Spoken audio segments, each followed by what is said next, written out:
ખાતે ગુજરાત રાજ્ય બાળ અધિકાર સંરક્ષણ આયોગના ચેરમેન શ્રીમતી ધર્મિષ્ઠાબેન ગજ્જરના અધ્યક્ષસ્થાને 12મા આંતરરાષ્ટ્રીય યોગ દિવસની ઉજવણી થઈ।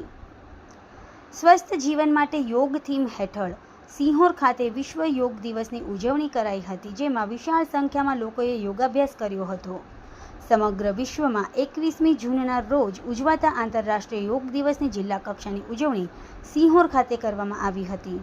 આ પ્રસંગે રાજ્ય બાળ અધિકાર સંરક્ષણ આયોગના ચેરમેન શ્રીમતી ધર્મિષ્ઠાબેન ગજ્જરે જણાવ્યું હતું કે 21મી જૂનના દિવસે સમગ્ર વિશ્વમાં યોગ દિવસની ઉજવણી કરવામાં આવે છે।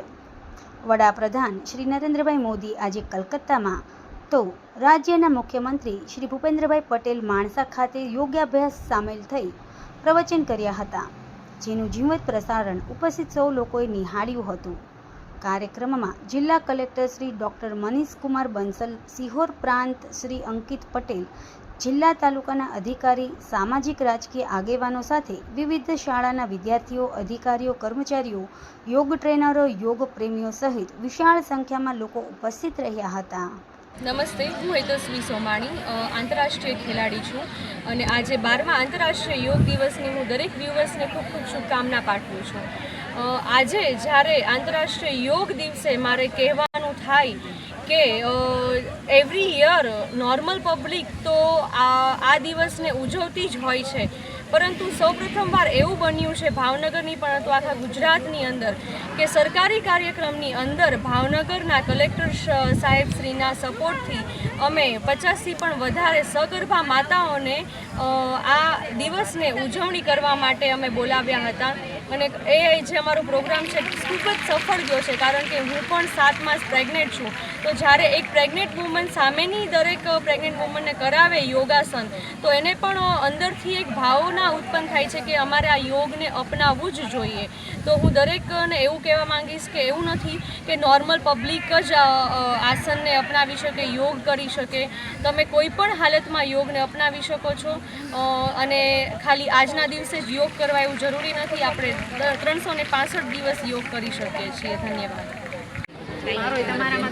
સૌથી પહેલાં સિહોરને ખૂબ ખૂબ શુભકામના કે જિલ્લા સ્તરનો જે આપણો યોગનું આંતરરાષ્ટ્રીય યોગ દિવસનો કાર્યક્રમ અહીંયા ઉજવાયો અને સિહોરની જનતાનો ખૂબ ખૂબ ધન્યવાદ, એટલે ઉત્સાહથી ભાગ લીધો।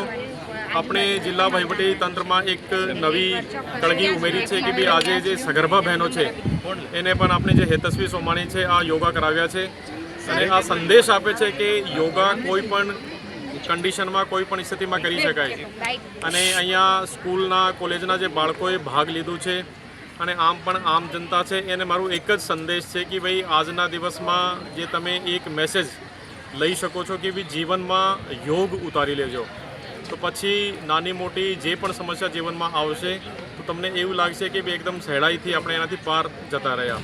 તો તમામને ફરીથી 12મા આંતરરાષ્ટ્રીય યોગ દિવસની ખૂબ ખૂબ શુભેચ્છા। અને અગેન હું રિપીટ કરું છું કે આ ફક્ત એક દિવસનો કાર્યક્રમ નથી, આ ડેલી આપણે અડધી કલાક 1 કલાક કરવાનું જ હોય છે, જેનાથી આપણું તન, મન અને આત્મા એકદમ તંદુરસ્ત અને એકદમ ખુશાલ રહીએ છીએ। તો ફરીથી ખૂબ ખૂબ ધન્યવાદ અને આખા ભાવનગર જિલ્લાને પણ ખૂબ ખૂબ ધન્યવાદ। Thank you. બેન, 12મો આજે આંતરરાષ્ટ્રીય યોગ દિવસ છે, તમે સિહોર ખાતે આવ્યા છો, શું કહેશો?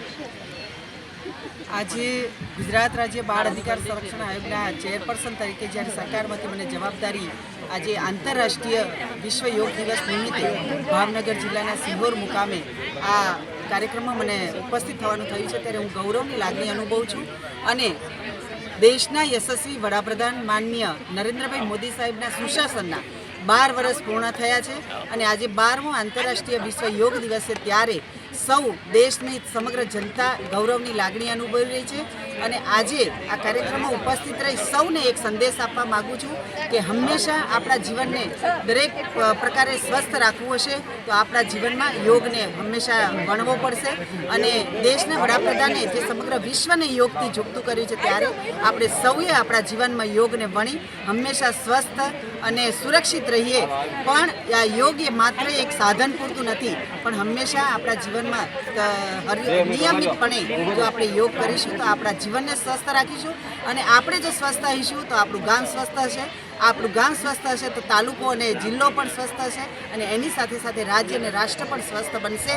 એટલે આપ સૌને આજે એક શુભકામનાઓ સાથે એક અપીલ પણ કરું છું કે આપના અહીંયા જે બાળકોએ અને તમામ લોકોએ જે આ યોગના કાર્યક્રમમાં ભાગ લીધો છે, ત્યારે આજનું બાળક એ આવનારા દેશના વિશ્વનું સમયનું ભવિષ્ય છે. ત્યારે બાળકો પણ પોતે સુરક્ષિત રહે, સ્વસ્થ રહે અને શિક્ષિત બને, એના માટે આવા કાર્યક્રમો પણ ખૂબ જરૂરી છે. અને બાળક પોતે શારીરિક અને માનસિક રીતે સ્વસ્થ રહે એના માટે એમના જીવનમાં યોગ પણ ખૂબ જરૂરી છે. ત્યારે બાળકો પણ પોતે ખૂબ એમના જીવનમાં યોગને ભણી અને આગળ વધે એના માટેની ફરીથી હું સૌને શુભકામનાઓ પાઠવું છું. અને બાળ આયોગના અધ્યક્ષ તરીકે અહીંયા મને ઉપસ્થિત થવાનું થયું છે, ત્યારે સમગ્ર જિલ્લા વહીવટી તંત્ર અને યોગની ટીમને હું હૃદયપૂર્વકથી અભિનંદન પાઠવું છું.